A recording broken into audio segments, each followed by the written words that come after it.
Yoo ammatti koota teenarra laalina. Ani baay'ee nama critical I'm very critical person hakuma isin hima. Ummanni keenya ofii uf dagatee sadarkaa kanarra geenne calqabumarraa gaafa Dr. Galma namichi san ka ummata keenya harkaa miila cire. Minilik gaafa seenu guyyama gaafa sanii irraa calqabe minilikiin faarsuun cabale dalqabe Dr. Abiy. Garuu Oromoo waan waggaa 150 guutuu ummatuma kana harkaa miila ciramaa turteef kuni keenya waan ta'eef homaan hin godhu jettee uf dagatte. That was the wrong thing. Tadura dogoggorri achirraa calqabe. Inni garuu guyyaa tokkollee of duubatti hin deebine Haayila Sillaasee ummata keenya kumaatamaan fixe achiin boodallee soodduu isaa ijaareef otoo ijjite san agartu.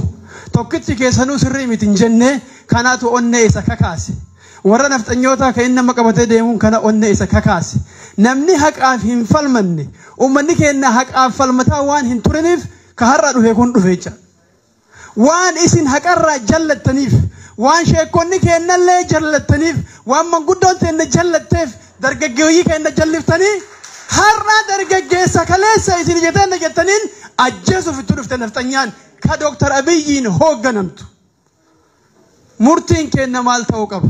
Dr. Abiy Oromoof illee hin taane ummata biraatiif Oromoollee waliin buusaa jirta. Amaaraaf Oromoo waliin buusuu deemaa jirta. Ummata Saawuzii warra kibbaa mirga isaanii irra dhaabattee irra ejjettee nu jibbisiisaa jirta. Ummata Affaar warra akkana cunqurfamaa jiru akka nu jibban godhaa jirta. Nuti ummata kana hundaa wajjin firoma barbaanna. Aangoo gadhiis. Nuun taane ati. Oromoon miliyoonaan qabdi gootallee. Guyyaa takka Oromoo qabsaa'een beeku Oromoo warra qabsaa'ee malee. Guyyaa takka. Nama guyyaa takka Oromoo qabsaa'een beekne kijibaan jala yaane mataa irratti mootiidha nabiyyiidha haarawan dhufe Muusaadha Iisaa jettanii namicha naftanyaa akkuma isin jedha haga Oromoon dhugaa walitti hin dubbannetti bilisummaan hin jirtu. Dhugaa wal himuu qabnaa Jawaarillee sirreeffachuu qaba bilisa baanee ka jedhe kunoo inni gabrummaa jala jira.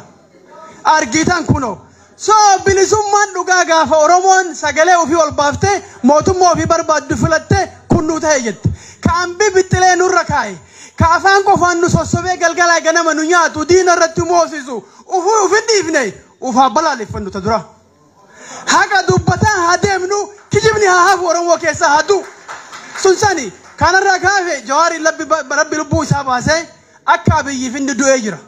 Har'a taaziyaa taa'arra akka Abiyyiif. Garuu akka rabbiitiif inni hin duune amma boodallee hooggantoonni Oromoo baay'ee jira beekaa kaasii galan biyya alaati. Isa qofa miti. Jara kana maraa namichi karoora itti baafatee ana malee mootiin hin jiru haati xiyya abjuu argitee jirti. Galma Minilik ana gaya. Mootiin biraa hin jiru nugusoota jedhee isinin labsuuf deemaa jira. Haadha malee namicha kana guyyaa tokko abbaa isaa himatu dhageennee hin beeknu. Haati Amaara waan taateef ganda isaanii ol kaasaa deemu. So inni bahuu qaba galma san keessa Oromoon dhugaa ka qabsaa'ee habaye ka ummata keenyaaf caccabe ka ummata keenyaaf rakkate achi seenu malee qabsoon itti fufuu qabdi qeerroo gaafiin ummata Oromoo hin deebine qabsoon haga biyyachii bahee Oromoon dhugaa seenutti itti fufuu qabdi. Jawaarillee OPDO faarsuu dhiisee ummata keenya qabsoof kakaasuu qaba. Mootummaa kana barcumaa jala qabeetii isa jechuu dhiisuu qaba ofirraa. Isatu nurra goobse cinaadhaan. Dhugaa dubbachuu qaba dhugaaf dhaabbachuu qaba. Kana dubbiin jirtu murtiin kenna. Qabsoo ummata keenyaa akka keessa jirtu akka itti fuftu haa deeggarru. Gaafii isaan gaafatan bira haa dhaabannu waan Abiyyi boru ganama bahee isin sossobuu deemu. Hallayyaanitti jedhaaniiti qabsoo itti fufna fayyaa ta'u ulfaadha. Wanni dubbiin hafee fi miti yaaduma dubbachuudhaaf garuu gara pooyintiitiin hin deemne pooyintiin wanni nuti deemuu qabnu. Istil mootummaa keenya jenneetiin hin faarsaa jirra. Mootummaa keenyaa miti. Osoo mootummaa keenya ta'eeti wanti Oromoo Hararirraa kaasee sa'a sanii Finfinnee fide ijoollee OPDO pirezidaantii naannoo Oromiyaa ka jedhu ganama sa'a 11 bahee ibsan kennu. Wanni nama san fide dhiiga Jawaariin keessa jirutu jara keessa jira. Osoo dhiigummaan keessa jiraate paarlaamaan rabba'ee galgala akkasitta ganama akkasittaasee ganama halkan Jawaaritti sa'a sanitti isa achi baasisiisee ijoollee sakuriitii achi baasisiisee halkan akka sareetti durriyyeen Jawaariin ajjeesisiisuu jedhe Oromoo akka ganna 28 Jawaar Abiyyi Ahmad achi keessa jira. Namni Abiyyiif Oromoo walitti araarse, namni Abiyyiin daangaa ta'ee Oromoo irraa ittisee gubata garaa keenya jiru gadi cabsisiisee gadi qabbaneessee Oromoo Abiyyi dhiyeesse Jawaar Mohammad isa barcuma isa jala qabeessan namni nyaachisuu hin saalfatin ati waan godha Piraayimisteerii kiyya Oromoon hooggana qaba yoo jette dogongortee jirta. Wanni keessa mudatu waan Abiyyi dalagu ijoolleen ODP tagadii bulchaan naannoo Oromiyaa quban qabu waan adda raawwate kana hin beeku. Gubbamatti Abiyyi garraa jira kamarsee jiru nafxanyoota namni achi gabbaasee Oromiyaa tana ficcisiisuudhaaf har'a silaan hundas hin jirru. Jawaar du'eeti nama hedduu kaas keessaa dhandhee du'uuf faana qophii irra jirru. Nama hedduutu miidhuuf qophii irra jira. Oromoo dammaqi as keessa siyaasaa teeta deemtuun dabarfachuu dhiisi afaan tokko ta'i. Dhugamaan namni sabaaf dhaabate Jawaariin irra uflaali. Akka onneen Oromoo muluusi keessa jirtu haqaaf yoo dhaabatte Jawaariin filanne sakuriitii san jara filee fideef laala ijoollee sanniin jiruu fi laalle mindaa fi laalle Oromummaa laalte lubbuu fi laalte ilmi namaa takkuma jiraata laman jiraatu takka jiraata Oromoo ganama galgala abbaan kiyya boo'ee anillee boo'ee ilmi kiyyallee boo'uu qaba bilisoomne jennee ammallee deebinee dhumachuu qabna. Jawaariin tanatu malee mana ofii diigee roomlasii ta'ee qabsoo kana geggeessaa ture Jawaar. Oromoo dammaqi dammaqi wanni si hafen jiru qeerroo ijaaran wanni Jawaarii dhaamu wanni addalee rabbumaaf Oromoo isa jedheeke dhaaba ijaari amma achi wanni wali karkarsitu hin jiru. Dhaabdi Oromoo bakka buunetu namni tokko gabbaa'eef jalloo kabaase hin jiru. Nothing. Kana wanni laallamu hin jiru. Dhaaba ijaari gabba'i bakka Abiyyi Ahmad Opiidiyoo namni tanarra of hin argin namni jibbaa ofii hin beekatin abadan Opiidiyoon beekuu hin dandeettu.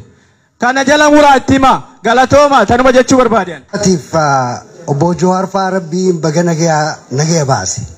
Sila har'aan tana taaziyaa teenya akkana duratti illee jaametti alhamdulillahi rabbil aalamiin. Yoo lafa tana irratti ilaaltan namoota silaa yaada Jawaar faadhaa wajjin waliin taane keessa ani tokko. Haa ta'u ammoo dubbiin tun tan nam tokkoo fi nam tokko jidduudhaatii miti dubbii Oromoodhaati.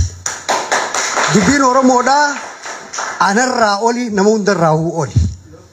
Kanaaf cinaa dhaabbachuun keenya hizaa bada bakka biraatti barbaachisaadha. Talammee isaadhaa namni biyya san dhaqe akka faranjiin jettu silver foot in your mouth kaayan sibiila guddaa dandii qabu gartee kana afaan keessa kaayanii oguu achirraa deebiteen dubbattu akka kiyyaa kana jechuu tokko hin dubbatu ammoo yaa akhi taraa dhibban jiraannu dubbachuun nurra jira. Dubbiin reefuun tana Jamaal Jaw waan dhugaati waan haqiiqaati. Biyya san keessatti yaada lama gurguddaadhaatiitu wal falmaa jira. Yaada lama gurguddaa. Yaadni tokko Itoophiyaa tana takka goo. Itoophiyaa tana immoo abbichi isii kana kalaqe Amaaraa. Afaan Amaaraatiin, aadaa Amaaraatiin, yaada Amaaraatiin, qabeenyaas Amaarri qabatee akkasiin biittisan buluu qabdii kaja'u.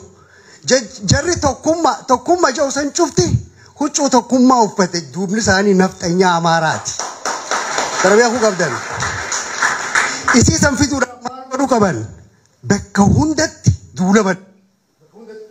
Har'aan tana namni gariin kanuma gartee ijoolleen xixiqqoon takka walitti qabamtee nuti abinni jettee ganda baateetti uummata Oromoodhaa dhoohitu seehan. Dubbiin san cufti masarraa mootummaatirraa gabbaati. Dirree dhawaatti dhawan ijoolleen dirree dhawaa kaateeti barsaatanaa rajaaniin tokkootu asin nufi dubbiin achumarraa gabbaati. Osoo ijaan agarruuti callifna maaliif silver futii saniitu afaan keenya keessa jira. Hogguu har'aan tana lafaa ka'an ilmaan Oromoodhaa osoo dhumu jiranii Wallagga kumaan lakkaa'amu dhumaa jiru osoo beela'uudhaaf deemanii rakkachaa jiranii arraan tana keessatti haati dhaluudhaaf deemtu hospitaala dhaquu hin dandeessu osoo kana hunda agarru barjarri san shaneedha jennaan cal guji keessatti akkasiitu deema cal namichi jaalmarroodhatti aanu gaafa gartee amboo keessatti ajjeefamu cal harka kennee jaratti ida'amee ogudhawamu cal gaafa kaan jarri OPDOdha itti haajaman jalaa caakkaa keessatti maaliif paartii biraatiin dha'uudhaaf qabsoo Oromoodhaa gaafa ati haafte waa'ee Oromoodhaa gaafa ati dubbatte shaneedha jaanii siin dha'uudhaaf jecha fee paartii feeta ta'e feetu kafaa'oo ta'e yaanni deemee eessa deemaa yoonaan jettan gartee dubbiin abbattuuf jechaan firraa xixiqqeessaa eessa deemaa yoo kanaan jettan taate Itoophiyaa tana kajaare Amaaraa ka eeguu dandayu Amaaraa oguu SWOT analysis jaanii ni beeytanimi threat fi opportunitiin Amaara ka Itoophiyaa tana sustain godhuu dandayu maqaa tokkummaatiin threatinoo ka isii tana diiguu dandayu ka caccabsuu dandayu eenyu jaanii yaadan Oromoodhaaf ammoo Oromoo naashinaalizimiidha sabboonummaa Oromoodhaan sabboonummaan Oromoodhaa abuu qabdi ka jedhu tuni murtiidha namni garii ber numa laallaa jechaa oollanno waan akka gaarii lafa kaayamee piroojeektiidhaan lafa taa'ee karooraan izemaadhaa fi warri Iskindir Naggaatii fi Andaargaachoo Tsiggeetii fi jarri cufti irra mari'atanii lafa kaayan takka takkaan itti deeman gaafa misraaq Itoophiyaa sameen Itoophiyaa maal marree central Itoophiyaa ta'u fagoo isinitti hin fakkaatin yoo arra dura dhaabbattan malee Oromoon asii fi achitti illee dura dhaabbachuu qabdi. Dubata Jawhariifis bagara bisi baase Jawhar haa ta'u immoo kanaan booda aalii Oromoodhaa tanatti haqa himi Jawhar haqatti himiti ummata Oromoodhaatii wajjin akkuma jeenummaadhaan achi keessaa duuti taruma takka jette sanitti ummata Oromoodhaatis karaa diriiratti qaceelchi. Ummanni Oromoodhaa biyya san keessaa qaba qooda gayaa san qabaachuudhaaf ammoo jaaramee jaarmonni Oromoodhaa maaliif hin dubbanne fa'aa jettan ta'a hin danda'an silbaan keessa jirtan maarree hin jawsan hin dubbatan mee tokko haa dubbatu gebbee wanni warri security'n jaraa hulaa dura tatteessi gamasiin tatteessa ciraa kanatti as eeyti nama isaan harka fuudhe hundaa'u harka fuudhanii harka qabaniituma gartee waan tana beekuudhaan namarra jira dhugaan jirtu taana arraan tana warri isaanitti maxxane warri kaleen coolataa faalleen dubbachuu hin danda'an haqaan isinii himan tana maaliif dhaqeetiin dhufee niin arke silverfuutii afaan kiyya keessa ture akkasiiti waan san guututti beekuudhaan namarra jira jechuun yoo bakka takka eefuun tana guu waraqaa laalu furmaata ja'a yoo bakkatti jiru yoo bakka jirtu hin beekne akkamitti bakka taan dheeta namuma gartee xayyaara horra jee deemu eessa deemta akii Siyaatiin immoo Melbourne hin beekamu jechuun bakka irraa kaatee yoo beekte gamanaan deema jetta dhiifama naa godha yoo isin dheereessee qophii.